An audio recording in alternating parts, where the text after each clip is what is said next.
Salut, c'est Hugo. Aujourd'hui, je vais vous parler de l'avortement en Argentine, du séisme en Indonésie, des manifestations au Bangladesh, de la crise diplomatique entre le Canada et l'Arabie Saoudite, et enfin du mouvement Balance ton youtubeur en France.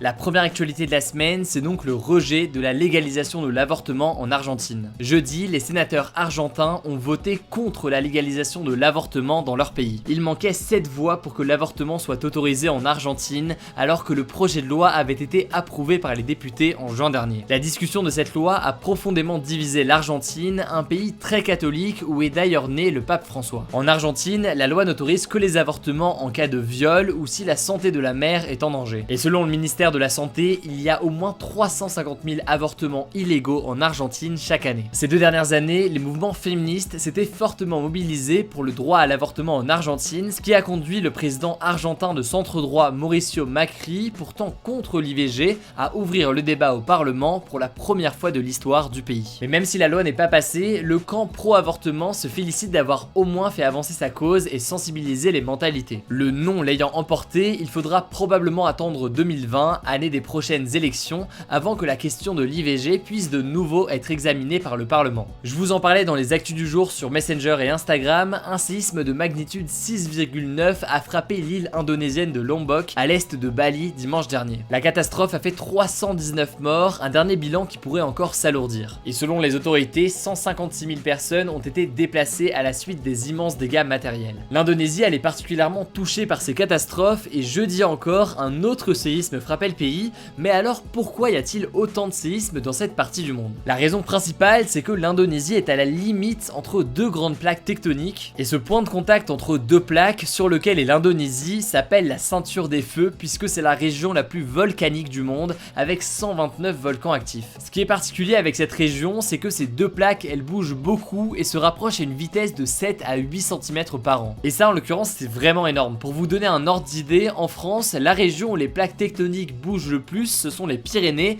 et elles bougent en moyenne de 2 mm par an. Autrement dit, rien à voir. Bref, et en gros, quand ces plaques tectoniques elles bougent, elles libèrent de l'énergie qui se traduit par des séismes. Voilà donc pourquoi l'Indonésie a dû faire face à 2 séismes importants en une semaine. La troisième actu de la semaine, c'est la révolte étudiante qui a lieu actuellement au Bangladesh. Tout a commencé il y a 10 jours quand 2 jeunes sont morts sur la route, percutés par un bus. Cet accident, il a provoqué la colère des étudiants et des jeunes qui sont descendus dans la rue. Ils réclament plus de sécurité et considèrent que le réseau routier sur place est corrompu, non réglementé et dangereux. Certaines manifestations d'étudiants ont dégénéré et des étudiants ont notamment été blessés par des tirs de balles en caoutchouc venant de la police. Plusieurs organisations humanitaires comme Amnesty International ont condamné ces violences. En réponse à ces troubles, le gouvernement local a d'abord tenté de contenir les protestations en coupant l'internet mobile pendant une journée. Ensuite, il a promis la peine de mort pour tous les responsables d'accidents de la route ayant provoqué la mort d'autres personnes. Mais plus qu'une simple contestation, ce mouvement étudiant il est vécu comme une révolte de la jeunesse contre le pouvoir en place. Depuis des années, ce pays officiellement laïque est en proie à des conflits ethniques et religieux. Il y est notamment interdit de critiquer la constitution ou l'islam, et la corruption de certains ministres est aussi pointée du doigt par la jeunesse. Bref, là aussi, on suivra donc l'évolution de la situation avec attention. La quatrième grande actualité de la semaine, elle concerne les tensions diplomatiques entre le Canada et l'Arabie Saoudite. La mésentente, elle a débuté au début du mois d'août lorsque la ministre des Affaires étrangères canadienne, Chrystia Freeland, a critiqué la politique de l'Arabie Saoudite concernant le respect, ou plutôt le non-respect, des droits de l'homme. Et suite à ces critiques, l'Arabie Saoudite a réagi en renvoyant l'ambassadeur canadien basé chez eux. Les échanges commerciaux entre les 2 pays ont également été suspendus et les étudiants saoudiens travaillant au Canada vont être rapatriés dans leur pays d'origine. L'incident diplomatique, il révèle au grand jour la puissance qu'est devenue l'Arabie Saoudite sur la scène mondiale. En effet, aucun pays occidental, ni les États-Unis, ni la France, ni l'Union européenne n'a exprimé son soutien envers le Canada pour éviter de se froisser avec l'Arabie Saoudite. Un pays avec lequel il partage des accords commerciaux très importants, notamment sur le plan militaire. Cette crise diplomatique, elle montre aussi les limites de l'ouverture sociale que veut mettre en place le prince héritier saoudien Mohammed Ben Salman. Même s'il a par exemple autorisé les femmes à conduire ces derniers mois, il a également été à l'origine de plus d'une dizaine d'arrestations de militantes des droits des femmes depuis le mois de mai. La dernière actualité de la semaine, c'est donc ce hashtag Balance balance ton youtubeur et l'évolution de la situation. Tout a commencé avec ces deux tweets de Squeezie le 6 août où le youtubeur pointe du doigt, je cite,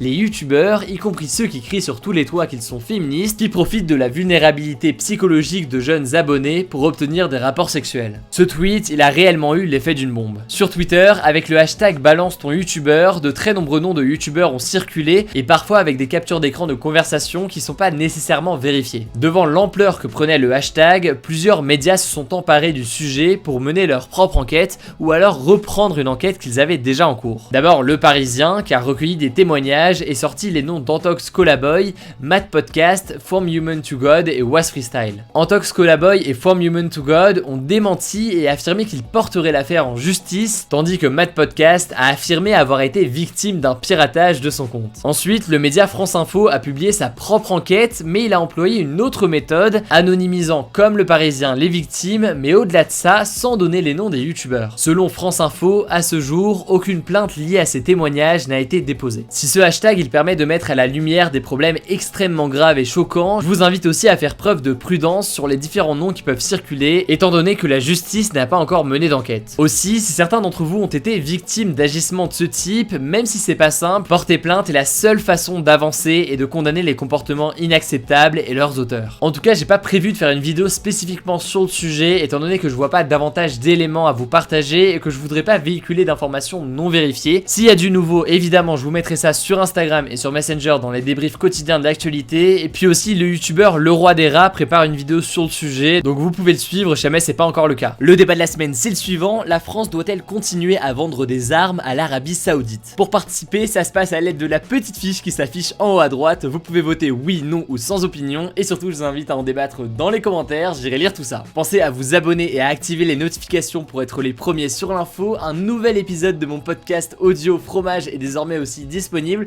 je vous mets le lien dans la description, je crois que j'ai tout dit, on se dit à très vite.